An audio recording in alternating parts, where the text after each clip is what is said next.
I will say that being a queer person who doesn't believe in Zodiac is crazy. I also don't know my Myers-Briggs, which is a nail in the coffin for a lot of conversations. And I can't talk to any lesbians.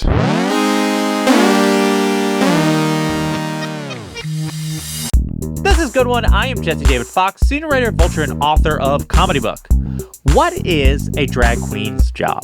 On a recent episode of Rupaul's Drag Race, one of the judges said it is to be good at lip syncing. But if you look at the career of Bob the Drag Queen, one of the most popular drag queens working today, that definition is lacking. Bob the Drag Queen is currently on Broadway starring in Moulin Rouge, and just a few weeks ago, he released a stand-up special on Hulu called This Is Wild. He was the breakout star of the third season of Traitors. He hosts multiple podcasts, but unlike other podcasters, he also opened for Madonna on tour. All the while, Bob is pushing the boundaries of what an audience expects from a drag queen, which is a radical thing to do in a moment when drag is both under attack and more popular than ever. So, here is Bob the Drag Queen. I'm here, Bob the Drag Queen. Thank you for joining me. I'm happy to be here. Thank you. So what is the funniest or strangest thing that's happened to you this week? My week is pretty monotonous these days because I have a pretty strict schedule. I'm doing 8 shows a week on Broadway. Mm-hmm. So I went to the gym in my building. And then I was having some voice issues. And I was like, I should use the sauna, the steam room. And just get some, vapor in my lungs, and just it's like being inside of a humidifier, basically. And then I put my stuff in the locker, and then I went to the steam room, and then I came out to grab my stuff, and the locker was locked, and it would not work, it wouldn't budge. So I had to go to the front desk. But also, when you go down, you can't go back up without your keys. I don't have my phone. I don't have my keys. I don't have my... but luckily, I happen to be wearing shorts and a tank top. Because normally, you go in the steam room, you wear just a towel. Yeah. And I was just I didn't bring a towel downstairs. I'm just going to go ahead and sit in the puddle of water and just change my clothes upstairs. So I'm downstairs. It's freezing because we're by the front door. Mm-hmm. I'm wearing these sluttiest little gay boy gym shorts because gay men can't go to the gym respectfully. We have to be. I'm wearing the tiniest little shorts, a slither of I call it a skank tank. It's not a tank. It's a skank tank. Mm-hmm. You know what I mean? And I'm down there in my Crocs, my bedazzled Crocs, and I'm trying to. But also, what made it worse was I have a doorman in my building that I'm beefing with right now. He and I we're enemies, and I believe it's on him, to be honest. Sure. There's one that I really love. I really love this one guy, and I come downstairs and I see the guy I'm beefing with. I'm like, not this fucker, and he doesn't want me to use any of the facilities in the building. He's being really weird to me, so I'm like, okay, this is so annoying. But then the one I love comes up. I'm like, oh, thank God. I go to him and say, Wesley, please, this is so embarrassing. My clothes are locked in the locker upstairs. He goes, no worry. We'll get on it. He makes some calls. So-and-so is going to come. I can't even remember the guy's name. Clint. Let's say his name's Clint. And it's the one I don't like. So I have to take this very uncomfortable elevator ride up. Mm-hmm. And I'm trying to talk to him. And also he was reprimanded for being mean to me. So now he's being overly nice. It's too much. It's oh, yes, sir, this, ooh, of course. I'm like, all right, girl, this is getting a little... I don't know. I don't like how this feels. It feels weird. So and then when we got there, the lock was broken. It wasn't just me creating my combination. The lock was broken. But I had this really uncomfortable situation with him, and I feel like if I saw that in a TV show, it'd be really funny. Yeah, it's like a Curb Your Enthusiasm episode. Yeah, in the moment, I did not like it. So after years of working in New York City as a drag queen, next to Broadway, how meaningful has it been to literally be on the way itself? That feels like shade. Next to Broadway. Broadway adjacent. I literally wrote adjacent. literally in the neighborhood. I moved to New York City in 2008 to be on Broadway. That was my goal. And I did not get on Broadway for 17 years. Mm-hmm. But I honestly always knew what happened. I just didn't know how to get there or what the show would be. But obviously, when I got here, most of the shows, I feel like the only show that's still on Broadway from when I first moved here, Wicked and Lion King. I don't think there's any other shows that are still on Broadway from 2008. Someone's going to fact check me in the comments right now, I'm sure. When did Book of Mormon? Book of Mormon opened well after 2000. I remember when it opened. Yeah. Just I've been seeing those ads for so long that I'm like, well, it seems like it's been 20 years. It's going long. It's going long. So to get on Broadway, the short answer is, to me, it feels correct. I feel like I should have been on Broadway years ago. I'm shocked it took this long, quite frankly. That seems like the right answer. When you saw Jinx, where you're like, yeah, I should be not in the exact roles, but was seeing Jinx a impetus to be like, I need to do this sooner than later? Well, no, not necessarily. I mean, anytime, first of all, any actor goes to the show, they're casting themselves in every show they go. Actors like, I could have been that role, I could be that role, I could be that. Every actor does this, right? So every time I've seen a show, I've been like, I should be doing this, I should be doing that. You know what I mean? And I'm really competitive, but not really with Jinx. She's a little too sensitive to be competitive with. She's very sensitive. So your new stand-up special opens with a section about the panic around drag queen storytelling and the attempts to make it illegal for drag queens to be around children, as if drag queens all want to be around children all the time, while you also acknowledge there are just like so many drag queens right now. What did you want to communicate? And in general, what do you feel like it's like to be a drag queen right now? I reckon it's a little different than when I started. I started drag 17 years ago. So when I started drag, it felt really counterculture. Even our most famous drag queens weren't that famous. Even Rupaul at the time wasn't as famous as she is now. You know what I mean? So it feels a lot less counterculture. There were times where people would see me on the subway or in Times Square or on the way to a gig, and they were just interested in the fact that there was a drag queen. Now they're interested in the fact that it is Bob the drag queen. You know what I mean? So I think it's a hard question for me to answer because I'm a famous drag queen and I'm not really in the local scene anymore. So I don't really know what it's like to be a local girl in 2025. I mean, when I moved to New York City, there might have been maybe 15 full-time drag queens. Maybe. And I mean, maybe 15 full-time, only doing drag queens. I think now there's got to be over 100. Yeah. I mean, it goes into this sort of larger question, which is what do you say to anyone who suggests Drag Race ruined drag? Well, I mean, I guess it's subjective. Yeah. Subjective, I mean. So if you like the way drag was before Drag Race, then I guess for you that's true. Jasmine Masters famously said RuPaul's Drag Race done fucked up drag. She's been a drag queen longer than I have too. You know, I've been a drag queen for 17 years. I think I don't know how long, but I think she's been doing it longer than I have. I don't think it's ruined drag. I think it's created a lot of opportunities. There are so many drag queens working in New York City right now. But I also might be speaking as someone who's really reaping the benefits of RuPaul's Drag Race. I mean, I won the show. I'm a very popular queen from the show. So it'd be easy for me to say, oh my God, it's fantastic. But I reckon if you are someone who like was respected in your community but then went on Drag Race and did poorly, like, for example, Britta Filter is a popular New York City drag queen, and she was the toast of the town here. Like, everyone loved Britta Filter. She won Entertainer of the Year, I think the year before she went on Drag Race. And she was poorly received in the show. And it had a really negative impact on her mental health. You know what I mean? So for her, RuPaul Drag Race probably did have done fucked up drag. Yeah. You know what I mean? But for me, I'm like, it's working great for me. And I acknowledge that. Yeah. You grew up, your mom ran a drag bar when you were Sensations when you were growing up. But from what I understand, you didn't really think like, oh, I can be a drag queen as a career until I believe when Drag Race started, which is surprising because I think most people are like, oh, you're around drag. You're like, oh, I guess I can do drag. Why do you think it took that show to dawn on you and be like, oh, this actually is the thing that could fit my skill? Yeah. Well, everyone always asks me what it was like to grow up in a drag bar. And I want to be clear, I did not grow up in a drag bar. Yeah. I was not at the bar. The bar's 21. You were a kid. I never saw a drag show. I wasn't a bus boy. I wasn't a cocktail waiter. I was 9. Yeah. So I didn't see the drag queens. I never saw them. I didn't grow up around drag queens. Yeah. I have a gay family. My mom's gay. My uncle's gay. My cousin's gay. Her son is gay, my other cousin. We were a very gay family. Yeah. Also, but I remember at the bar, my mom had a friend named Sydney who's passed away now. They've actually both passed away. Sydney got shot by a drag queen at the bar one time. And he came home and he told me that drag queens are dangerous. He's like, don't fuck with drag queens. They're dangerous. They'll shoot you. And I was like, my God, I can't believe you got shot by... I remember being very young and him looking me in the eyes with a bullet wound, being like, don't fuck with drag queens. Don't hang out with them. They're dangerous. I got shot by a drag queen. So I was afraid for a long time. Yeah. So then you're like, oh yeah, I'm not going to shoot anyone, so I shouldn't be a drag queen. Then you watch them on TV. And I don't want to get shot, so I'm not going to hang around any drag queens. But I was so young at the time. And then I watched season 1, episode 1 of RuPaul's Drag Race. And I remember thinking to myself, my God, I love this show. Like, I could do that. That's how I've done a lot of stuff in my life. Looking and going, I could do that. Yeah. I was sitting in Moulin Rouge maybe like 2 years ago, watching the actor play Harold Zeller and thought to myself, I could do that. You're right. It's like, I can do these challenges, and you're exactly correct. I could do it, and I did do it. Yeah. It is a thing of when you watch you on that show, you go, this is a person who knew exactly how to be on the show and that did exactly what they're planning on doing. Exactly. What do you make of this season so far?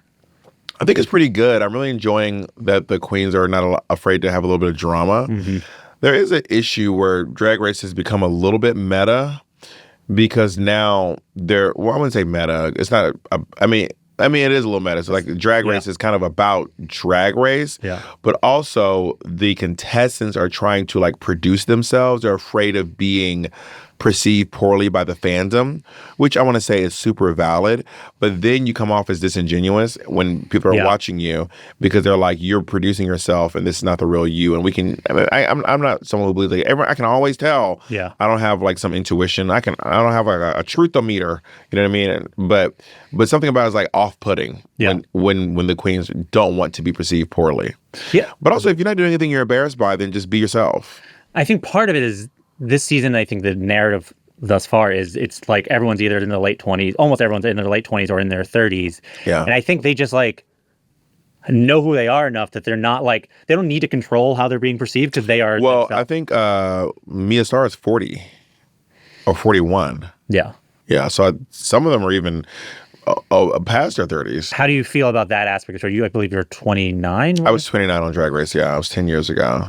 I mean, I think that there are some young queens who have a lot of value to add. Like Aquaria was really great. She was 21, I think, on the show and did a really good job. Naomi Smalls was 21 on my season. Layla McQueen was in her 20, which she was also 21 or maybe 22. Mm. I was actually one of the younger contestants on my season. I actually had an interview once, and this lady was like, "Oh, what's it like to be one of the older queens from a season?" I was like, "I'm not."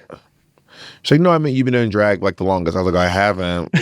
Also not true. Like I was the fourth youngest one on my cast. Yeah. I think Kim, Layla, Naomi were the only ones younger than me. Everyone else, the other contestants were all older than me. All 8 of them, or whatever the number is. That gagged me. She was like, "What's it like?" I was like, "Bitch." That show is a show where it's like there's everyone who's under 23 and younger is like the young people, and if you're 29, you are old on that show. But not my season, but not back in my day. Yeah, exactly. Yeah, but nowadays 29, they're calling Athena grandma. She's in her early 30s, which is crazy to me. Yeah, no. As a person older than all these people it's like watching the NBA now, where everyone's like a 36-year-old's like that old, right? And I'm like, how old are you? I'm 40. 40. I'll be 40 this year. Happy birthday! Happy early birthday! Yeah. What's your birthday? July. Pisces. No, I'm kidding. I actually don't know the signs. I have a question. But whenever someone says their birthday, I just go Pisces. You're happy right 1/12 of the time. Pisces. This interview should be airing around Snatch Game. When I had Ben de la Creme on, we spoke about what she believes is she finds the state of Snatch Game disheartening, the quality of the Snatch Game performances. As another master of the form, I was curious how you feel about the state of Snatch Game. Snatch Game is a very difficult improv challenge. It is over an hour of solid improvisation. And everyone doesn't have great improv skills, you know? Obviously, everyone knows the number one rule of improv is yes and. Clearly, that's like the main rule. And even that can be hard for some people. Like my best friend is actually really bad at improv, but she's really funny, but she's bad at improv. Like we improvise scenes on the podcast a lot, and she's always like, she'll literally say the word like, no, but. I'm like, no, but is crazy when we're improvising a scene. That's insane. She'll literally, but by the way, with no irony. Yeah. She's like, no, but. Yeah, I mean, it's really an instinct being like, no, that's not what I was planning on you saying. So that like we'll do a scene and like she'll be at a cash register and I'll be the customer and I'll be like, what's your name? Amanda. She goes, no, it's Shalandra. And I'm like, that's crazy. No, it says Shalandra. And I'm like, so now you posited now it's canon that I can't read or have bad vision. One of the two, or that you're doing some, visual effects, some, effect on me that affects my ability to discern language and, numbers and letters. So then I have to go with that. Sorry, I've gone from the thing. What I'm saying is there are still some great moments for a Snatch Game. I think about when Deja Sky said, I was born at a very young age. That really sticks out to me. And also you have to bear in mind, too, like, y'all, we're not watching SNL. Yeah. We're not at Second City. We're not at the Upright Citizens Brigade. We are watching maybe 2 comedians and 6 people who don't know the first thing about comedy. Yeah. So just lean into the two. So just like when the design challenges, you have like 2 designers and then like 10 people who could not tell the back from the front end of a sewing machine. Yeah. You know what I mean? I think that is useful to be like, watch the show, imagining what it would be like if designers had to do improv, and what it would be like if comedians, and not being like, they're bad at that. Like, right? It's fun. You get to watch a show where a person who is bad at something has to do it. Yeah. I mean, Drag Race is, I'm going to say it's the hardest reality TV show in the world to win. There is no reality TV show that requires this many skills. There's not one. You have to model. You have to sing. You have to dance. You have to act. You have to sew. You have to style. You have to write. You have to do runway walks. You have to do photo shoots. You have to write music. Yeah. You have to sing.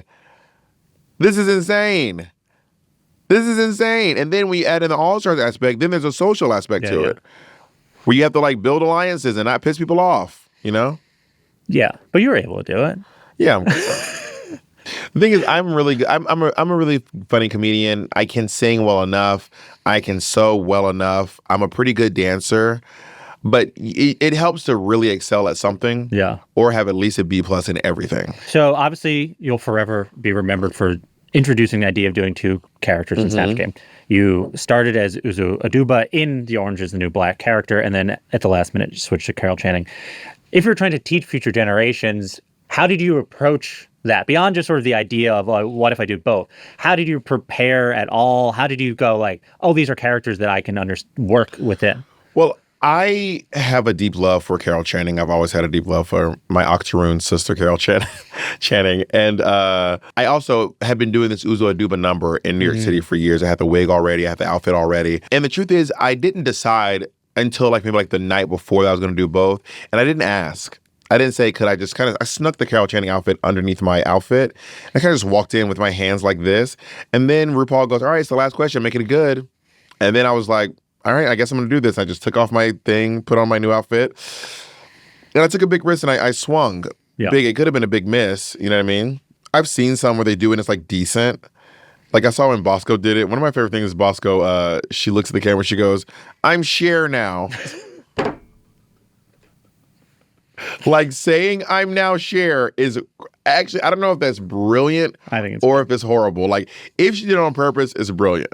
If she did it because she just thought people weren't getting that she was Cher, is horrible. But either way, it ended up being good. So does it even matter?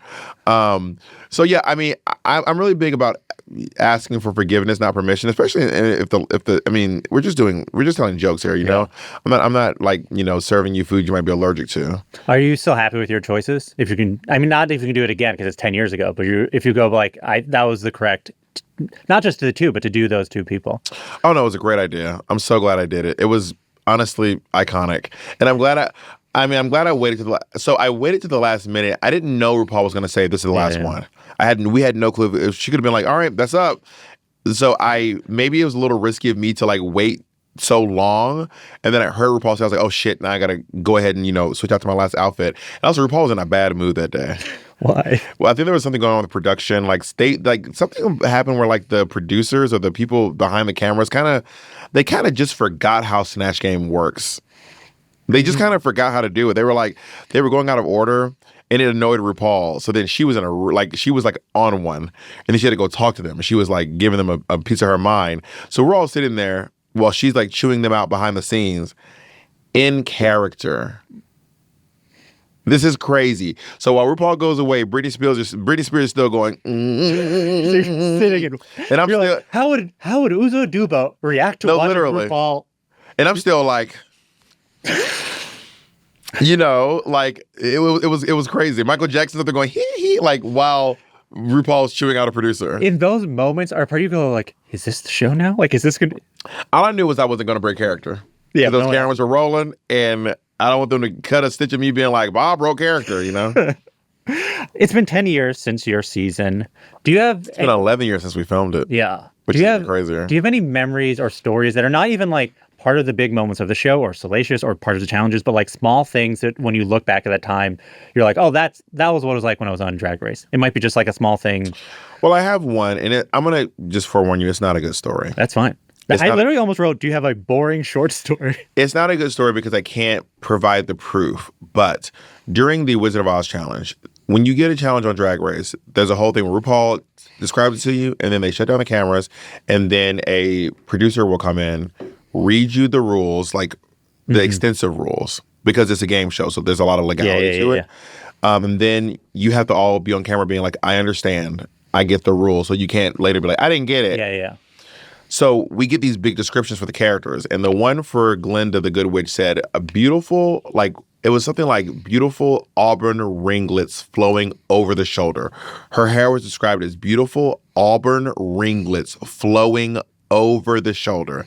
And they gave us the shittiest looking Ice Spice fucking Little Orphan Annie Gilly wig. Yeah. And I had these iPhones that we were allowed to film on, and I kept going around and I kept filming myself going up to every girl, and I wearing this horrible wig going ringlets flowing over the shoulder. And then I go to the producers with my phone, I would go ringlets flowing. Oh, and the curls are all the way up here. And I was just so annoyed that I got this character that I didn't ask for. Yeah. And they gave me these shitty wigs. I ended up wearing my own wig. But I was just so annoyed at those shitty fucking wigs they gave us. And that footage might be, someone probably deleted it. I wish they didn't. Post it. Want to post it? Yeah, right now. You said you had no interest going back, at least at the moment while your career is going so well. If I tank, I'm back. I'll be begging. But I was just curious, you still watch the show as an avid watcher who's been on it. What do you think that the sort of casual watcher does not get? Like, how do you feel like you see the show differently than the person who's just sort of like taking it as it is, taking it? Well, I don't think they get how hard it is. And, when a queen's having a difficult moment, this is something I'm learning now on Broadway. If you go and see a Broadway show and a singer's having a rough night, like, leave them alone. Like, leave them alone. Like, I've done it 8 times this week. Some of these actors on these shows, this show hundreds of times. So you're gonna have a rough night where a note is off, or you're tired, or your legs hurt, or you have a cold, or you just got there in the snow. Maybe you showed up late. Maybe you're going through family drama. Maybe you got bad news and you had to hit the stage. Like, leave these people the fuck alone. And I used to not have that. I was like, I want to go see her, and she wasn't even that fucking good, bitch. Basic bitch should have never got cast. Loser bitch. And now I'm like, you know what? I'm now learning to have a lot of forgiveness. These are people as well. Yeah, well, it's not about their people. It's just about, like, everyone can't be on their best guy. Like, I see you as a person, but I guess not even people. They are humans. They have say the same. I was seeing it as like, oh, this is how she always does the show. She's always bad every time. She should have never got fucking cast. And I'm like, I've had a night that was not my best night. Are there challenges you've watched that you go, I wish I could have done that? Every time there's a roast, I didn't get to do any stand-up comedy. Yeah. I didn't get to do a roast, and I didn't get to write any verses for any songs. I really wish I could. Which is great. They started writing verses, the All-Stars, right after us. They got back to it. They did one for season 1, and then they started again on All-Stars 2, which was aired like a month after my season. That's so annoying that I didn't write a verse. It's like, in my head, it's like the season's going, and they know they have you. They're like, we should throw in a challenge where this person gets to do more stuff. but I mean, then I would have really just dominated too hard. I know, it is a thing where you're like, even when you think back on it, you're like, it's interesting Bob only won 3 of the, and then the finale, you'd think there'd be more comedy challenges for you to win. Well, the fact is, when you think I won 3 challenges in 7 episodes. Yeah, no, that's crazy. So it was me with half the wins, basically, and the rest of the cast sharing the other 4 wins. Yes. In 7 episodes. And then, there was a few episodes where I didn't win, and then I won I argue that winning the last episode is a win. Still counts. But at that point, you're going to win. Yeah. What could you... Something really crazy would have happened for you not to win. You did the Haters roast tour afterwards, speaking of roast. Do you remember any of the roasts you wrote for that? Speaking of roasts. Yeah, they're pretty offensive, though. I mean, the thing about roast is, like, when you're doing roast, like, you're all in the space where you're like, we all agree. Yes. So if you're listening or watching, you have to agree to consent to hearing the jokes I'm telling right now. I don't want to hear any shit from you all. Get into it. This was the past. I would still tell these jokes today, but in the setting. So, like, just know, like, this is your warning. You can't, like, clip this and be like, Bob is a monster. Yeah. But I mean, I remember saying, I said, oh, rumor has it Ginger Minge wants to have a baby. These lunch orders are getting out of control. That's funny. Oh, that's the one that comes straight to mind. Oh, and I also said, Yep, no, please. As many as you want. I'm happy. I think I remember saying, I think Eureka was on the tour, and I said, like, I love the diversity of this cast up here. I was like, we have like all these people, and like besides that, we have like 3 big girls, and Eureka's 2 of them. I just sense it was going there. Okay, enough. Now we're back. All right. So I was watching your special, the most recent special that's out on Hulu now. This is Wild, available on Hulu. And I don't want to name names, but there's a thing about the special that... Did you like it? Yeah. So I think... Honestly? Yes, honestly. Okay. The thing that I will say is it is not like other stand-up I've seen by drag queens in that... it's hard to know the word, but it's like less pandering to, I think, what people expect a drag audience might want from a drag queen, especially a person who's been on Drag Race. Mm-hmm. There is the stereotype of the audience who's like, please say your 10 catchphrases from the show and make jokes about the 10 catchphrases that are most famous for the show. And your special does really, for the most part, does not feel beholden to that. Yeah, I could do my comedy out of drag. Like the joke is not that I'm a drag queen. The joke is not that I was on reality TV. The joke is not that, like, can you believe I've been doing stand-up comedy for 17 years. Yeah. So before I was ever on Drag Race, and so I did not let you finish your question. Oh yeah. Well, the question was, why are you better than everyone else at it? Well, I think I've been doing stand-up comedy for a really long time. So a lot of people don't actually know that I am a stand-up comedian. Yeah. Because I'm kind of from the world of like feel-good reality TV. So I did Rupaul's Drag Race, and then I did 3 years of a show called 3 seasons of a show called We're Here on HBO, which is kind of like Queer Eye on gay steroids. And then I was on not feel-good TV, but The Traitors. Yeah. So a lot of people don't actually know that. In fact, did you watch The Traitors by any chance? I watched until you left that season. Then I go, well, I was watching for this, and I was like, this is not for me, but I'll watch it till. And I was like, I'm so happy you got eliminated. So do you know Danielle Reyes? No. Danielle Reyes was the traitor with me, the black woman. Got it. Danielle Reyes tweeted out during the show. She goes, "Oh my God, they should have cast a stand-up comedian." Who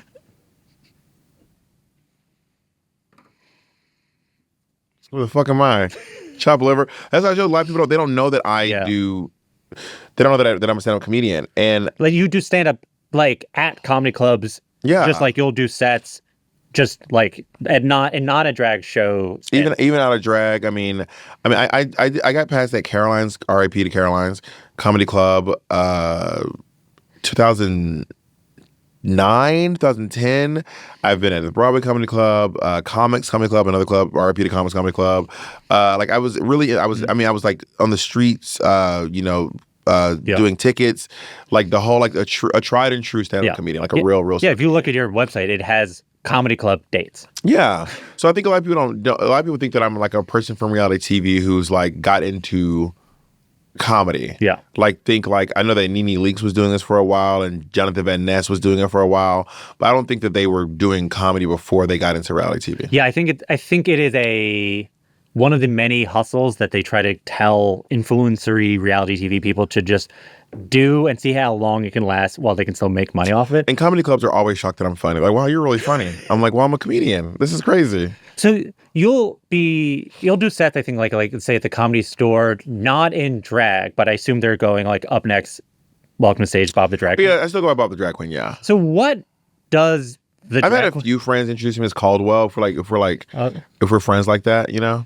What does, in that moment, being a drag queen mean at all, if anything, to you? Like there seemingly all versions of this throughout the drag, but like how central the drag aspect of your art is to your art, or is it just like it's a thing that you're doing it when you're performing stand-up at all times, you're like, I'm doing drag at all times, or you're just like, I'm a stand-up, that's my stage name? Well, I'm not like of the RuPaul mindset where I'm like, everything is drag. I don't think everything is drag.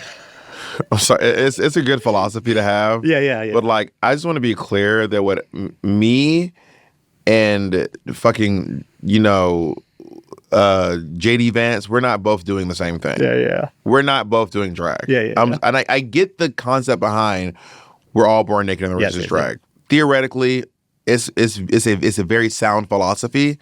That being said, me and JD Vance are not doing the same thing. Yeah. So, but I say that for me, all my friends call me Bob. Like all my friends, everyone's my partners. Yeah. My best friend in the world calls me Bob. And I think that's a gift that I have because my name is so. It's just a guy's name. Yeah. You know, the camp is that it's funny when I'm in drag, but when I'm out of drag, it actually works really well, which wasn't my intention ever. And I've actually grown to just love the name Bob so much. Yeah. So for me, Bob is just my nickname. Bob the Drag Queen is my full nickname. And then the drag is just my work clothes. You know what I mean? It's like, you know, like just like Officer, you know, Hubert. Officer's the title. You know, Hubert's the name. Yeah. So the drag queen is the title, Bob's the name, and then the uniform is just what I'm wearing when I'm out on stage. Does it feel anything more like? Do you feel I'm any a more? police officer, is what I'm saying. Yeah. ACAB, everyone said me. Clip specifically that. Like, does it feel at all like a? Because I was wondering, I was like, oh, well, maybe it's kind of like some wrestlers use a real name, and it's like when Mick Foley's Mick Foley on TV, it's a different Mick Foley, whatever. But like, is it ultimately? You like Mick Foley? Yeah. He's my favorite wrestler of all time. Is he yours? I don't know what my favorite wrestler of all time is. The first book I ever read, cover to cover, was Blood, Tears, and Sweat Songs. Cover to cover. I've never, of my own volition. Yeah. Like no teacher. First of all, I probably think The Giver was the first book I read cover, like Sure. actual thick book.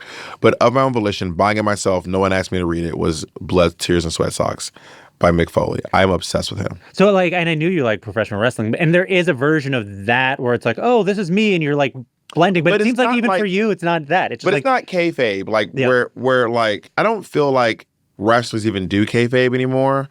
They're really kind of just like The Rock is just The Rock. Yes. But he's not still doing the if you smell. He's just kind of being himself and just goes by The Rock. Yeah. Or Dwayne The Rock Johnson. Which I kind of wish kayfabe would come back because like let us live in the fantasy. Like there's something really great about being able to defend wrestling, even though you know you're wrong. Mm-hmm. Being able to defend it, like, well, did you see Undertaker on Jay Leno? He tombstone power drive you know, Paul Schaefer through the desk. So how are you going to tell me that's fake? You know what I mean? Yeah. So, you know, if anyone's watching, bring back kayfabe. Nikki Bella, if you're watching, bring back kayfabe. So yeah, but you don't think of it like it is not kayfabe for you. Like it is just you. You're doing your stand-up of you. You're not like, okay, through Bob, my voice express. You're like, no, because I don't really change my voice in drag, and I'm telling stories from my real life. Yeah. So like, there's a drag queen named Varla Jean Merman who kind of has like a character. Yeah. That she portrays. Same with Hedda Lettuce. Hedda Lettuce has like a character that she portrays, where she's like she has names for her whole lettuce family, and then you have people like even Mindy LaCreme, who's like a persona. But it's interesting because she does actually talk about her life, but it's through this toxically positive persona. Yeah. Whereas I'm not a super positive person. I'm a little bit negative, and that carries over into my drag. Yeah. I don't turn it on. I'm like, everything's bubblegums and sunshine, you know? So why do you even, is there I mean, like, besides just like, it's fun to do, like, hypothetically, you could just not do it. You can be like, could you just be like, I'm sort of not going to. Well, I don't always dress up. I mean, I just like dressing up. Sometimes, it's fun. yeah. It's really, really fun, you know? Like, if you come see me on Broadway, I'm not in drag on Broadway. I'm wearing a lot of makeup because, I mean, it's theater and the character is really camp. But if you come see me on Broadway, I'm not in drag. I'm not wearing a wig. I'm not wearing hip hats. I'm wearing heels. Yeah. That's because I just like how it looks and they allowed me to do it, you know? Yeah. But I just like dressing up. Yeah. It actually kind of drives me crazy when I see comedians not dressing nicely doing comedy. Yeah. Like, I'm like, put on something nice. Yeah, it's a show. John Mulaney dresses nicely. Yes. And I appreciate that. It used to be much worse than it is now, and it's still pretty bad, but like it used to be if you dress nicely, people would exclusively make fun of you, and now that's not the case anymore. Yeah, you know who dresses really nicely to do the stand-up? You know who Nick Smith is? Yeah. He dresses so nicely. Every time he's going to do, he looks so sharp every single time. He looks great, and I appreciate that. In the special, you talk about the things millennials were exposed to. Me and Mateo got into it one time because he wore a fucking T-shirt to the Kennedy Center. In many ways, he was correct. That was the direction the Kennedy Center was going to be going. I'm sorry, the Trump Melania Vance Center for memorial services. In the special, you talk about the things that millennials were exposed to that messed us up, and you mentioned America's Next Top Model and Tyra Banks' behavior on that show. Girl, you see this doc coming out? So there's a new documentary out, and I haven't seen it yet. It's not out yet, is it? No, but like we've seen press screeners of it, and I will. You have screeners? Yeah. See? Are you allowed to send them out? No, you wouldn't do that. I'd have to send my Netflix account. Yeah, you wouldn't do that. You would never do that. You never get another screener ever again. No, like I won't do that. He didn't do it. I won't do that. This is a poster. We're back in the studio. He didn't send it. So, but in it, Tyra's defense is, well, the audience wanted it to be insane. It's the audience's fault. So what do you want to communicate with that bit, and what do you think about that defense? Okay, first of all, that bit is that defense is that's crazy. That's like being like, yes, I made a YouTube channel where I punch kids, but you guys kept liking and subscribing. Yeah. So you made me punch these kids. So when I pull up to Gymboree and start slugging these kids, it's because you're liking, commenting, and subscribing. That's a crazy defense. Yeah. That being said, I'm genuinely obsessed with Tyra Banks. Like, I'm obsessed with her. She's my favorite supermodel. I do think she's wild. Mm-hmm. And what I was trying to communicate with that bit is basically like, I think we're one of the first generations to truly, as a group, enter into wokeness. Now, I'm not saying Gen Xers and Boomers don't know. There are woke Boomers and woke Gen Xers, but as a group, we are like, don't joke about that. Yeah. And the millennial and the Gen Zs are like, don't even, like, you can't even, you're not even allowed to open Chat GPT in front of a fucking Gen Z or they'll flame you. Like, it's crazy. Like a millennial will side eye you if you go into like Chick-fil-A. We probably won't do anything if you go to Target. We're like, well, I get it. You know what I mean? But like, if you were to like be on Twitter and a Gen Z sees you, they're gonna call the cops on you. Yeah. But no, they wouldn't call the cops actually because they're gonna make sure that the police are fully defunded. In that section, if you called the cops, like there could be that. Honestly, does sound like a sketch where someone calls the cops on you, and then someone calls on the cops on the person for calling the cops, and then someone calls on the cops for that person for calling the cops. So later in that section, you talk about you bring up 9/11, and you talk about 9/11 a lot, yeah, much more than I think. I was like, I think people need to talk about 9/11 more. Where are you from? I'm from Long Island. Okay, so did any of that resonate with you? Yeah, I mean, it is. You were much closer than I was. I'm from Georgia. Yeah, you have to add in the thing of the idea of what you watch 9/11 on TV is a phenomenon. I think has been studied, but it is like wild to be like, you went home and 9/11 was television. Yeah. Like first you have to be like, first we had to turn on the TV and only thing we watched were what was available to us. And then imagine all the channels were like, I guess we're airing 9/11 for like a week, but then mixed with like from where I grew up, you can kind of see smoke and stuff. So you're just sort of, it created a really odd reality. I can only imagine. And I'm like, I can't believe we do not talk about it more. And that there's, every time I meet a young person, I'm like, so 9/11 was just like a thing you learned about in school. It's Pearl Harbor. Yeah. To them, it's Pearl Harbor. You know what I was thinking about recently, and I feel like no one's talking about? I don't know the exact years, obviously, but it felt like for like 6 years straight, the only thing on TV was the O.J. Simpson trial. And I mean like every late night show, every news segment, every SNL sketch, every Mad TV, it was just, and it felt like the situation, they just never ended. It was non-stop. Like if y'all think we were talking about Luigi Mangione a lot, you don't even know. It was nothing but O.J. Simpson. Yeah. It felt like years. Yeah, especially for a kid, as we were almost the exact same age. You're just like, you knew O.J. Simpson was different. And it just, because it also partly invented this type of television. And in not unlike the Tyra Banks defense, these networks were realizing people wanted it. And like, this seems like news, so I guess we'll just kind of keep on giving people this until it seems inappropriate. And Can you believe he's dead? Yeah, I think I can believe he's dead at this point. I just thought he'd never die. It was like one of the people who would just never die. I remember seeing Comedy Central posted like a collection of comedians all talking about O.J. Simpson. Yeah. After he died. But I didn't know he was dead. And I kept being like, why is all this fucking O.J. Simpson? This is not topical. But also, like, when I'm talking about 9/11, granted, it's not topical, but I'm talking about the fact that it's not topical. Yeah. They were just talking about O.J. Simpson as if it had just happened. And I was like, that's how I found out O.J. Simpson had I do away. think, I'm trying to remember when Dana Carvey had this special that Comedy Central aired all the time, and it had a big section about the O.J. trial. And in my head, it was like 3 years afterwards, but like truly people were like, we still got to reckon with that. Yeah, it was a lot. Which is why the 9/11 thing, which is people do not reckon with it as much. COVID is a similar thing, but yet you should. It was like, again, this big, I was about to say this big TV moment, let alone this terrible tragedy. Yeah. But there are a few more like draggy references in this section. Did you feel like this is a part that might be hard for people, so I need to like... But what did I say again? You have like you say the Twin Towers were like sugar and spice. Oh, yeah. Well, you know what? That was actually a bit that I said, and I knew that it would go over some people's heads because they don't watch Drag Race. But the truth is, I just thought it was so funny I could not say it. I initially used to say it's like, imagine the Twin Towers with Zach and Cody. Yeah. That's what I initially said. But that's also a dated millennial reference. And the point was I was trying to communicate to young people what the Twin Towers were like and how they were up-and-coming skyscrapers, as I call them. Very up-and-coming skyscrapers at the time. Sure. And I kept thinking to myself, who are the new young twins? And I'm thinking to myself, I don't think the world gives us twins anymore. There are no more Mary-Kate and Ashley. There's no more T and Tamaras. There are no more Zach and Codys. I don't think we have any more TV twins. And the only TV twins I could think of who were really young were Sugar and Spice.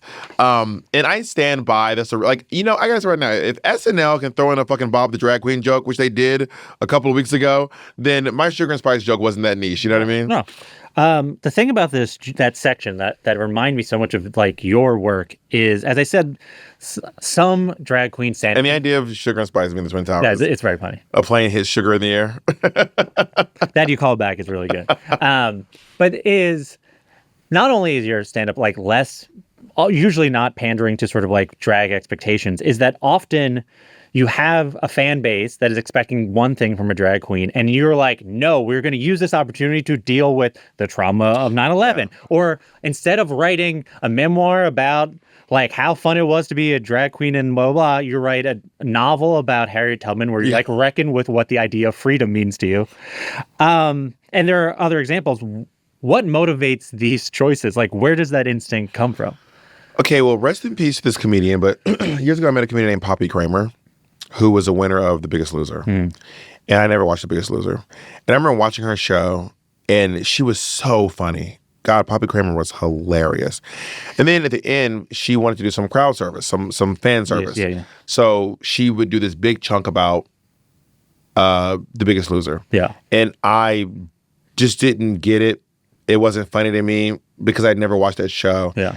But the people who were laughing were guffawing. Like, they were, like, falling over themselves laughing. But I remember thinking to myself, like, I don't know what the fuck she's talking about. This is not funny to me. Like, I don't know who these people are.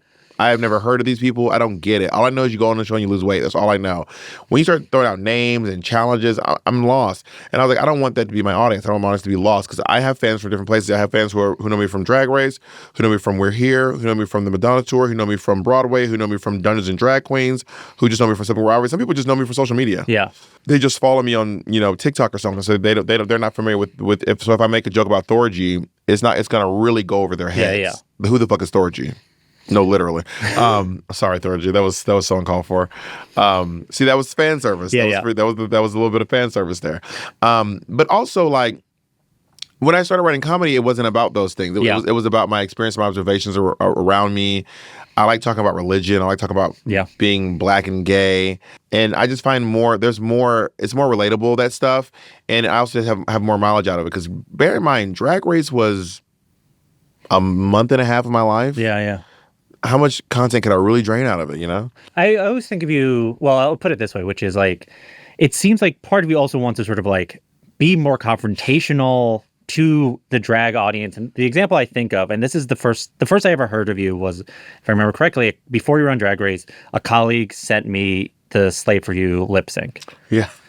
And I found it stunning. I think you don't know, it's well, that was my first question. It's like, well, should I describe it to them? Yeah. So can you describe it and explain where it came from you? What did you hope to express? So it is the song "Slave for You" by Britney Spears, mixed in with Chris Rock's From Never Scared. I think it's From Never Scared, about who can say nigga.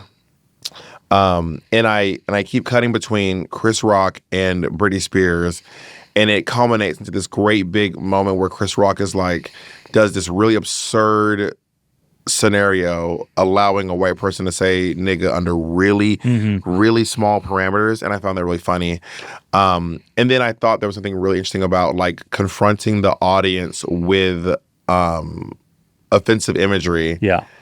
and then subverting it and making them actually think about what I'm saying. I mean, some people didn't like it. Some people did not like it, which is fair. It is very confrontational humor. I do very very confrontational humor. Well, that's the thing, and I remember I was rewatching it today, and you see these white people in the audience, and they're tipping you as if it's like. I'm just like, what did that person then think when they went home about that experience they went through? Like, it's because you're also like, when she says slave, you'll like act out. I do very offensive imagery. Yes. So it's a lot to take in. Do you know Whoopi Goldberg's bat joke? I know. There's an angel. There's an angel. There's two baby angels in heaven, a black angel and a white angel. I've already kind of buried the lead. Sure.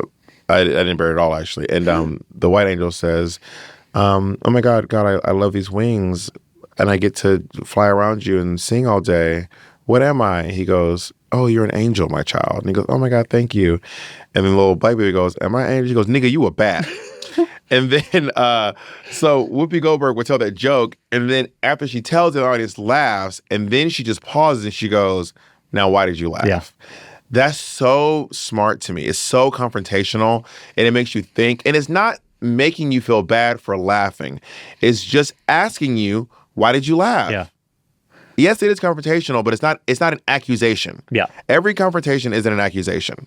It's just an opportunity to reflect. Yeah. That piece is in the Harriet Tubman book, which is like so reflective. It is like, it's such a hard to describe what this book is, but essentially it's like a fantasy where people from the past come back to life. And one of those persons is Harriet Tubman, and she wants to make music. And a hip-hop album, yeah. And then the character that is the main protagonist is working with it, but then just having a bunch of conversations with people in her orbit. Mm-hmm. You know, the original idea, I had two ideas for books. One was Harriet Tubman Live in Concert, and the other one was called The Last White Person on Earth. Mm-hmm.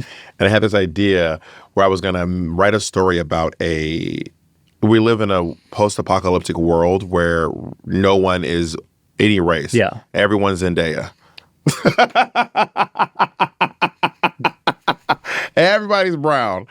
And if you are more than 50% of one race, you'll be euthanized at birth. And there's a tribe of white people who have hidden in the forest of Alabama, or what used to be Alabama. And then the military goes in and slaughters all of them. Yeah. They just kill because you're not allowed to be more than one race. So these white people have just hidden in the forest, and then the military comes in, the world order comes in, murders everyone, and this one soldier sees a baby, a little white baby, and he can't bring himself to kill the baby. So he sticks it in his rucksack and flies away. He goes home, and he literally has the last white person on earth. And his family's like, "You cannot keep this baby. Get this baby out of here. Like, you're gonna get us thrown in prison." And he's like, "Well, I can't kill the baby." And then the baby's turned over to the state, and then it becomes, what are we gonna do with this white baby? Yeah.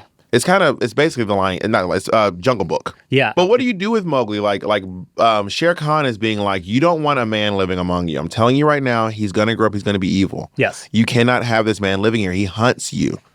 And let me kill him. Yeah. Let me kill him. Give me the child. What are you familiar with Into the Woods? Yes. When the witch is like, give me the boy, and I'll leave you all alone. Shere Khan's like, just give me the boy, I'll leave you alone. That's all it is. And they're all like, no, he's defenseless. I also like a world where Mowgli grows up and proves Shere Khan right. You know what I mean? So I kind of want this, I kind of want the world to choose to protect the white baby, and then the white baby grows up to become a white man and just does exactly what the leader was saying he did. Yes. Like literally just doing exactly what he said he'd do, and he was kind of like, I tried to fucking warn you guys, and now you got a fucking white guy here, and he's gonna have another white person. When you wrote the Harriet Tubman book, where was that coming from for you?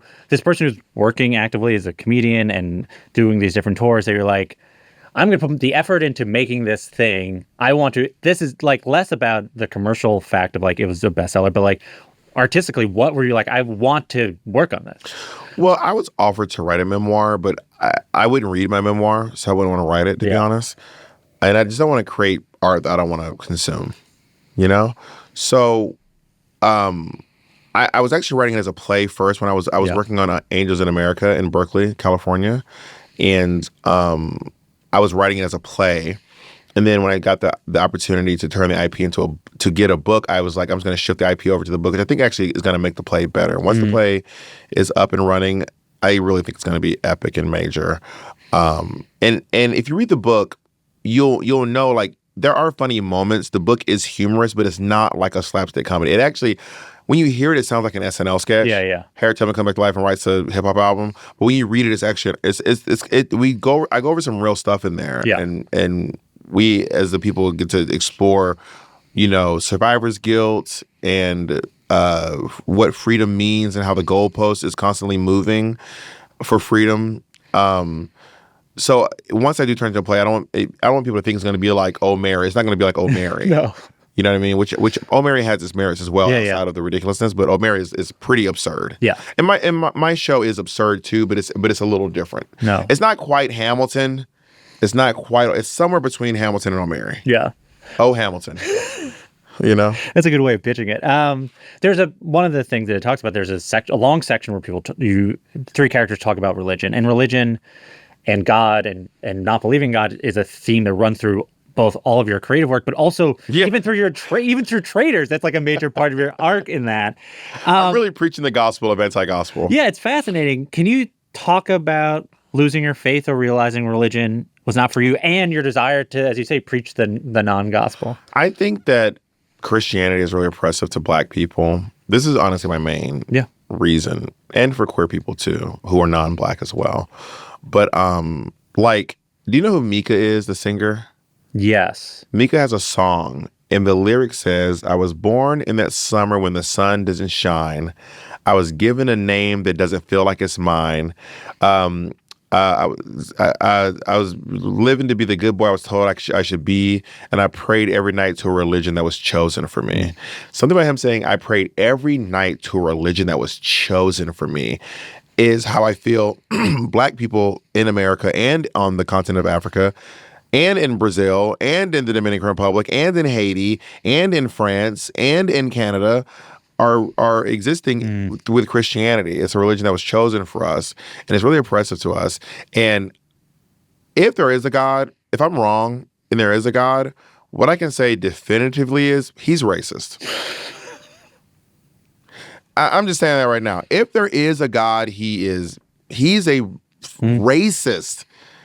Like it's all in his design. Why does his design have to involve so much Black suffering? Yeah. What a shit design. Also, you're God. You can't make a better fucking design. Jeez Louise. Is it harder to grow up an atheist in the South or be a person who doesn't believe in the Zodiac as a drag queen? Well, I didn't grow up an atheist in the South. I turned to atheist. I grew up Baptist, actually. But I will say that being a queer person who doesn't believe in the Zodiac is crazy. I also don't know my Myers-Briggs, which is a nail in the coffin for a lot of conversations. And I can't talk to any lesbians. Why is that? Because they're serious about their fucking Zodiacs. Got it. They want to know your ENJF and your big five and your house and your moon. Fair. And I don't fucking know. I'm a Cancer. That's all I know. In general, when you're doing a special, were you more scared of how conservatives might react or how Swifties might react?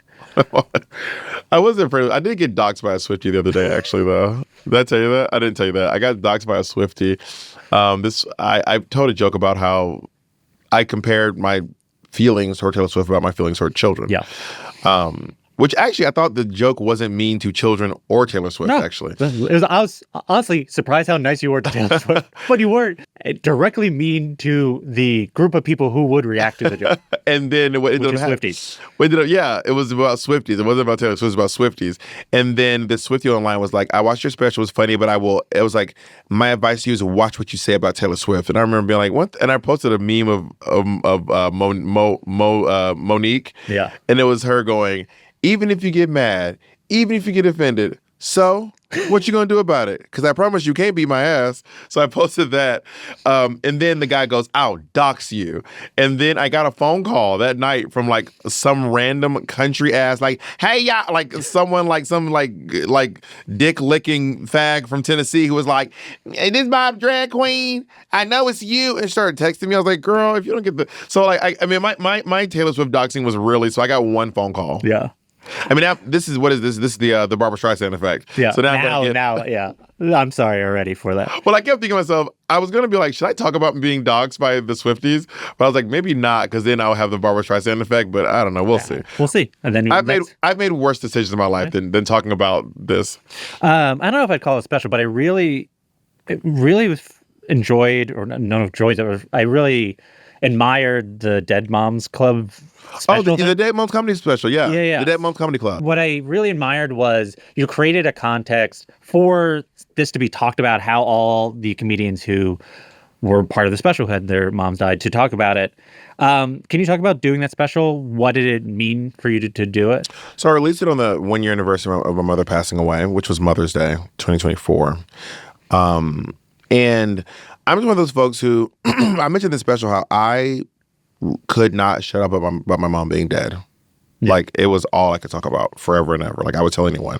I said on the special, like, I would go to, a fast food restaurant, like, can I get a number one with fries? My mom's dead, and do you have ranch? Like, I would tell anyone who would listen. I love talking about my mom. I love talking about my mom when she was alive. I like talking about my mom now that she's dead. I just love talking about my mom. She's lovely, and I just think everyone should hear stories about her because she's so funny and she's a really good person. And I also realized when you're in the Dead Moms Club, we all have such different relationships with our moms. Sydney Washington, who was in the special as well, she had a pretty complicated relationship with her mom. And I thought it was important to reflect that as well, because I was a mama's boy and I was really like, my mom. But Sydney didn't have that relationship. But then you still have to reckon with your parent being dead, and someone when you're seeing people go on about how great their moms are, but you never got to have closure with your mom, you should be represented in the special as well, which is why it was so important for me to have Sydney's voice in there. On a recent episode of Drag Race, Michelle says, a drag queen's #1 job is to lip sync. This is on the episode that you've probably not seen yet, but I have a screener. I'm sorry. I don't know what to tell you. I was just watching it beforehand, and I was like, this is an interesting ass Bob. Look at her. I'm sorry.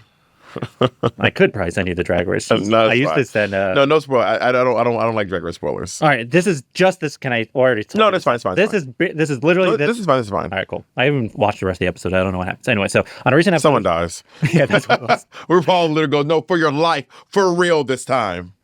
and then everyone else faints again. On a recent episode of Drag Race, Michelle tells the queens a drag queen's #1 job is to lip sync. And then she says more things that I don't want to spoil to you. But do you agree? And if not to you, what is a drag queen's job? No, Michelle's old. She's old. She's old. Like, I think she's just like an old school queen who's just like, in my day, this is what... That's like being like, a man's job is to provide for the family. Yeah. Doesn't that sound eerily similar? A man's job is to provide for his family. It's like, Michelle, some drag queens' jobs are to lip sync.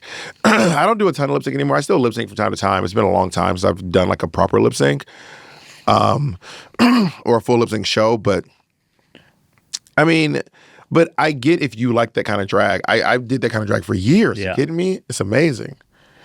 What? But how did she say that on a show with the queens like Bianca Del Rio, who basically never lip syncs? With queens like Jinx Monsoon, who only lip syncs under duress.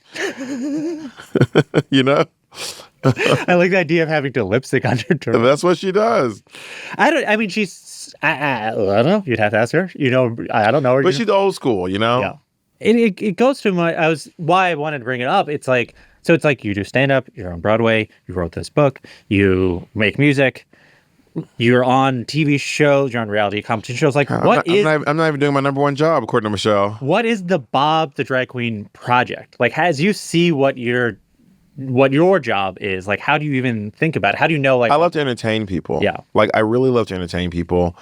Entertainment is really truly like the most pure form of manipulation that there is. Because I'm just trying to make you feel what I want you to feel, clap when I want you to clap, laugh when I want you to laugh, cry when I want you to cry, and commiserate when I want you to commiserate as what's his name famously said on the Traitors this year, Michael Rapaport. Yeah. But truly commiserating. Yeah. When it's time to commiserate.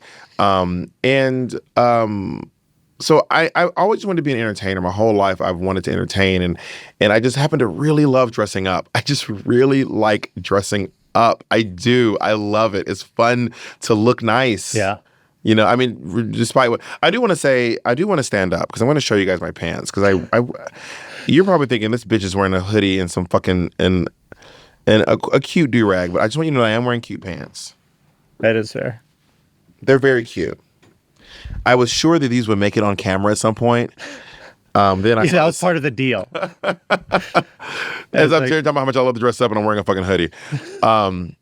But yeah, so I just really want to be. I just really like to entertain people. Yeah. So when you go on like Traitors, do you have like a creative goal in mind beyond just winning? No, I just wanted to win.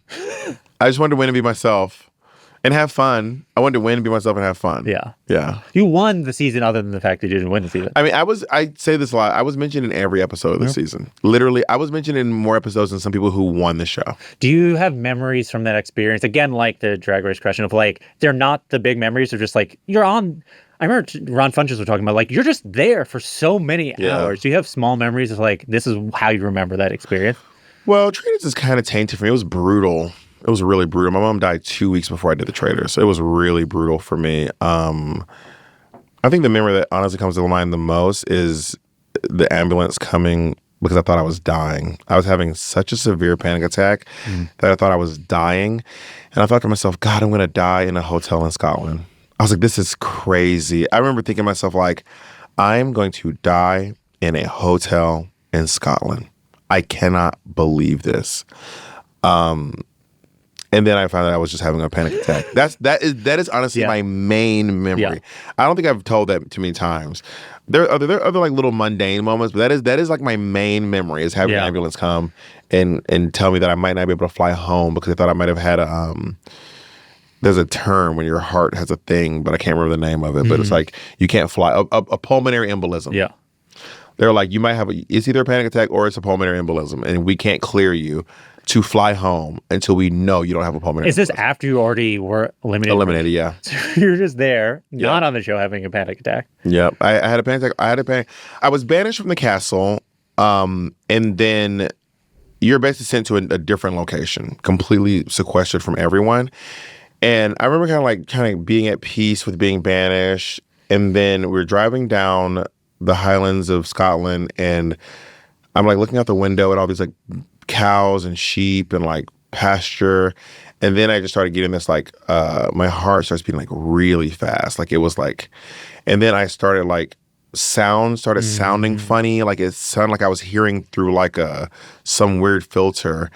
And then I was trying not to panic because I was in the car with these PAs, and I was like, okay, just be cool, be cool, be cool. And then I got to this hotel where they place you before they send you away. And then I remember looking at this one girl and being like, I think I'm going to start crying really soon. And she goes, it's okay to be emotional. I said, no, I think I'm dying. I really think I'm dying. I think I need to call an ambulance.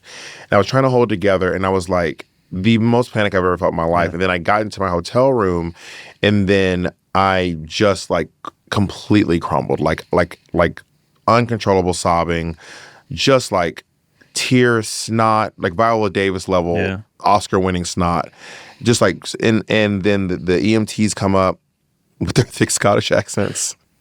You're going to be great. Don't worry. You're not dying. You're not having a heart attack. You're going to be fine. And just, so it was like this moment of like, time didn't make sense. And like, I had like weird vision. I couldn't hear right. And I thought I was having a heart attack. It was real. That's like my main memory of the Traitors, more than anything. Have you told that story on stage? I've never told that story anywhere. Yeah. Maybe to friends. Yeah. Yeah. Well, thank you for sharing. Of course. No one's ever asked. Oh. It'd be funny if people were was like, what's it like when Boston Rob schooled you? And I'm like, it didn't feel good. Yeah. It is a funny aspect of preparing for this, and people truly, like, we talk about kayfabe, like truly buying into the reality of this show of being like, how did it feel? Like, did you feel betrayed? It's like, you were on TV. Like, well, the truth is I did feel betrayed. Yeah, to be fair, that was. I felt very betrayed at the time, but I got over really quickly. You were having a podcast with this person. And so preparing for this, it's like, I knew that you toured with Madonna, but you were talking about that you like helped like conceptualize what the show would be. a little. And I was curious, how does one? Well, I don't know that I helped conceptualize a show. I helped conceptualize like segments of the show. So like, what was it like to be in that kind of creative mindset with her and that team? So it's really fun. I mean, I feel like Madonna is someone who sees people beyond what the world tells them they're supposed to be. So a lot of people see me and will say the most important thing you can do is lip sync. You know what I mean? That's your number one job. Someone might say that. Someone might say that. But Madonna saw, like, I was in drag in her show. I was out of drag. I played different characters in her show. I wrote for the show. I came up with a number, and one of the whole numbers I came up with was my number. I came up with the whole number for the show. I gave valuable input. And she saw me as as a true creator. I mean, she's also a club kid herself. Yeah. Madonna is the world's most famous pop star, but she is also just kind of like a club kid who became the world's number one pop star. Yeah. But like a true club kid who's just now a massive pop star. And it felt really nice to be seen in that way. Like, she really sees me as like one of these like weirdos running around New York City, coming up with art for the sake of coming up with art, and she valued my opinions. Yeah. I don't know if she's done it since, but she famously did stand up on The Tonight Show. Did she ever talk about like, maybe should I do stand up here in this show? One time, there was like something going on, and I got a big laugh during rehearsal, and then Madonna just looks at me and she goes, "Bob, I'm funnier than you." And I looked around and said, "You're not." And she goes, "I am. I'm funny." I said, "Madonna, you are so much more than me at a lot of things. At a lot of things. You're a better songwriter, better singer. You are better at a lot of things. You are not funnier than me." She goes, "No, when this tour is over, you and me, we're going to go joke for joke." I still told her, I actually invited her to open for me in New York City when I did Town Hall, but she couldn't do it because she was busy. She was actually going to do it, but she was busy. But I was like, I was like, "Madonna, you're not funnier than me. I love you so much." She does this thing when she tells a joke, and if no one laughs, she goes, and then it ends up being funny, but I don't think because she tells a joke, no one laughs, and then she goes, "That was a joke." And that is so, every time that's funny. It's funny every time. "That was a joke." She literally says the words, "That was a joke." The hardest I ever heard Madonna laugh, ever. I mean, she was snorting with laughter, like doubled back, slapping her knees. Because I worked with her on her Pride show. I helped her create her Pride show a couple years ago too, before I did the tour. Yeah. And but I was tasked with the job of creating this thing of all the clips from these interviews, and I was looking them up, and I found this one clip of her being grilled by this guy, and the way that she's talking to this guy, and it was kind of charming. It was actually, I thought it was fierce. For some reason, she thought it was really fucking funny. And it was her being like, "I chained myself to the table. I was chained to my own desires. A man didn't do this for me." And something about seeing that, when I tell you she was cackling, like screaming with laughter. At herself being serious. Like, at herself being like, misogynistically attacked by a man on television, and then her response to that really sent her into orbit. So now it's funny to me when I watch it. Because at first I'm like, it's fierce, but now for some reason, now watching her respond to it is funny now. It's funny. Do you ever think, or at any point do you think, I want to be the RuPaul of this generation? I don't think I have what it takes to be RuPaul. RuPaul is much more diplomatic than me. RuPaul is like, I don't believe love is love. Like, some love is bullshit.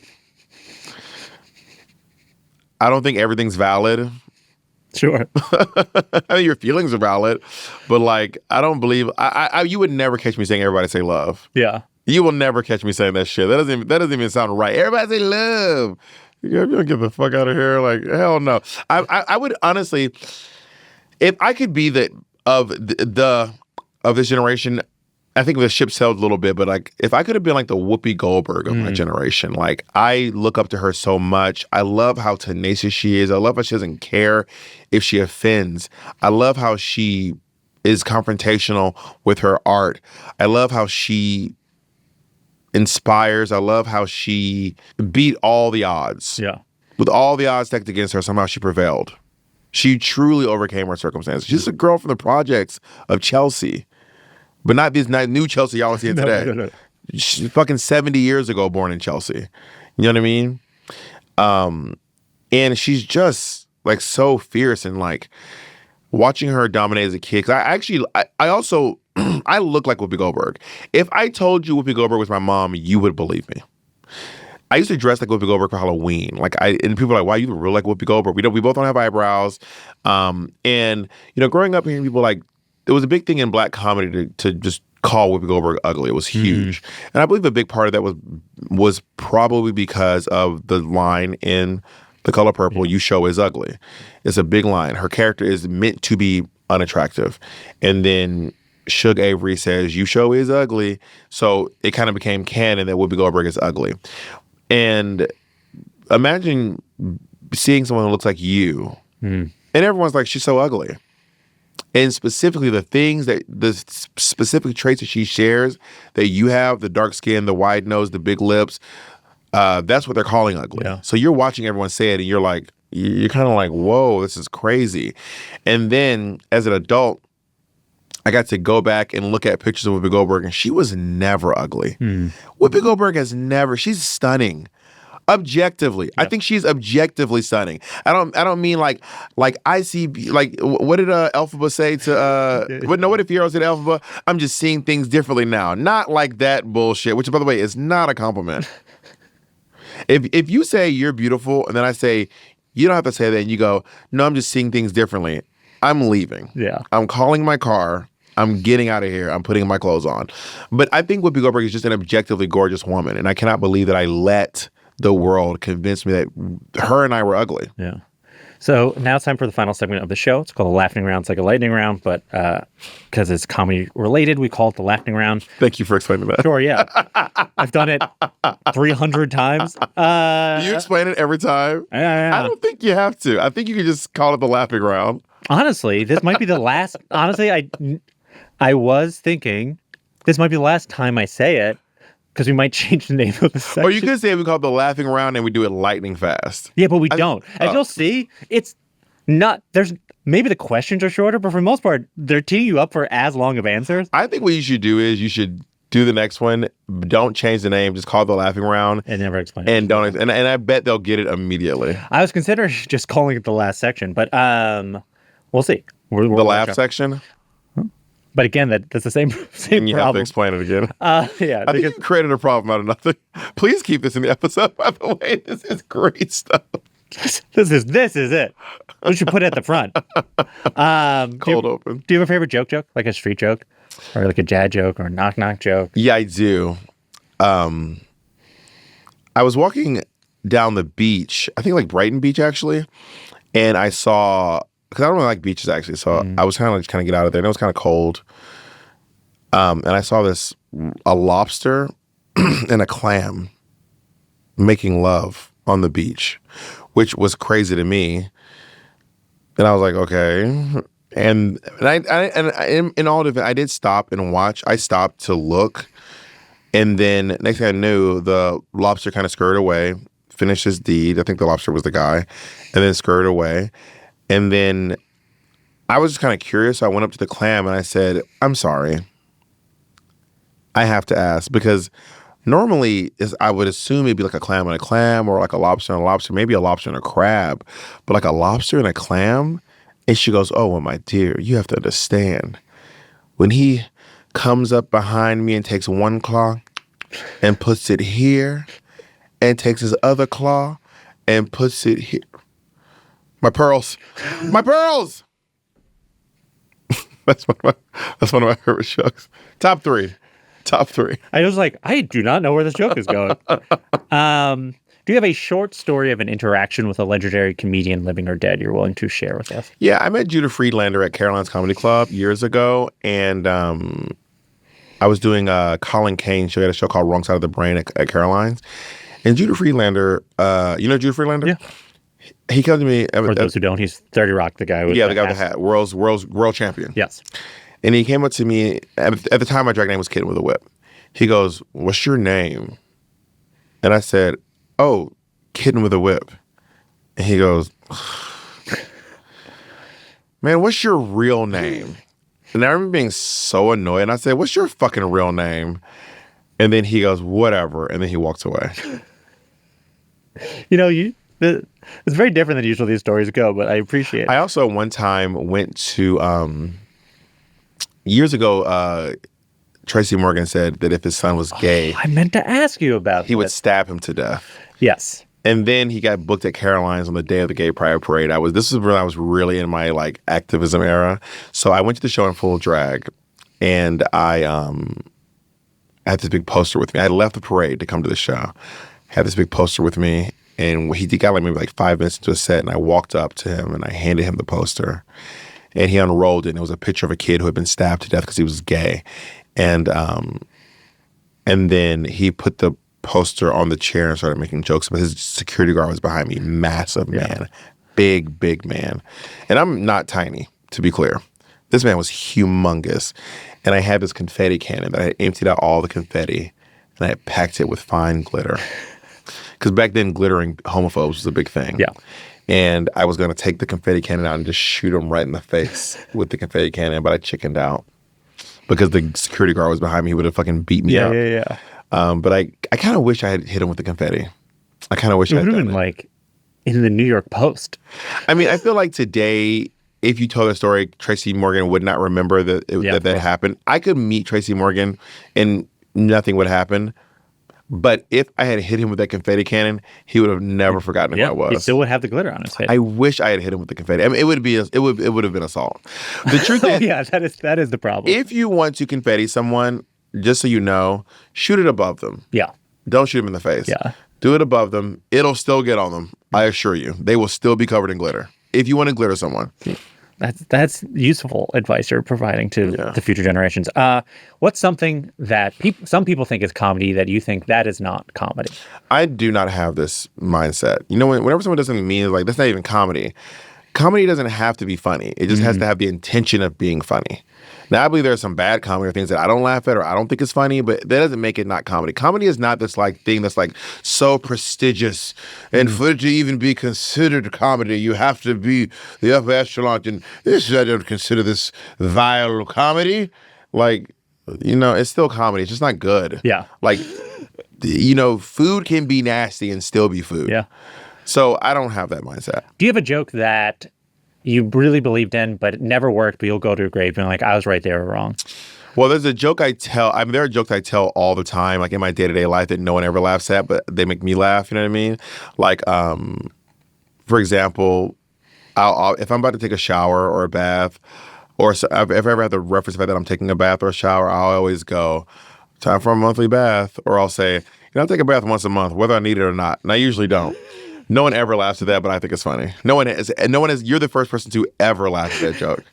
It's fun to hear like a little life bit, not like a real joke in it. And I always say, whether I need it, I would say once a month, whether I need it or not. And I usually don't. Never gets to laugh. Never stop me from saying it, though. Last one. What's the best time you ever bombed? Bottomed? Bomb. Oh. Bombed. Oh, yeah. I'm going to tell both. Okay. Lex, the last question is your time. People do not like hearing this. I've never bombed. Ever. I have never, ever, ever bombed. I've been in comedy for 17 years. I've never gotten off stage and been like, woof, no one laughed. I mean, I'm telling you, never. I've had crowds turn on me before, but I always win them back. I have had crowds turn on me, but I win them back every time. Even at the beginning, first time you did stand up, From the first time I did stand up. I'm telling you, I've never bombed once. I don't know. Comedians do not like hearing that, but it's true. I've never bombed. And everyone's like, oh, now you're going to bomb. Still hasn't happened. Some people haven't done. I mean, so far, I think you and Sinbad has said that. Sinbad also has famously never bombed. I've never bombed. Well, knock on wood. I've had shows that weren't as great as other shows, but I've never just had crickets in the audience. Ever. I've been attacked by audience members before. I've had a beer bottle thrown at me before.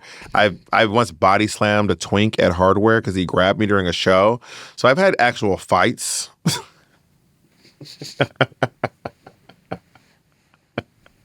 And I've had I mean, I don't know if you consider this bombing, but one time at Hardware, there were more people working at the bar than there were patronizing it. And the one guy who was there was asleep. And I still did the show for him. But in my defense, he was asleep before I got on stage. And the music just did not wake him up. And I still did a show for him and the bar staff. So I guess, is that bombing? I don't know if that's considered bombing, though. Sound off in the comments if that counts. Yeah, is that bombing? I don't know. You tell me. What is bombing? Can you define bombing before we get out of here? I think it is... Because it's not just like not doing well. It is this sort of phenomenon that happens where like a true bomb is like where the audience like the energy of the room somehow like sucks out. Yeah. And it's not just like, oh, only some people are laughing. It truly is like a phenomenon of a bunch of strangers who've never met all agreeing that we are against this person and don't like this, opposed to one person being like, let's throw a bottle. So you see Tiffany Haddish at New Year's? I hadn't seen, but I know that the example. That's bombing. Yeah. I've never bombed. All right. Still young. Hate to tell you. Sorry, baby. Thank you so much. Of course, my pleasure.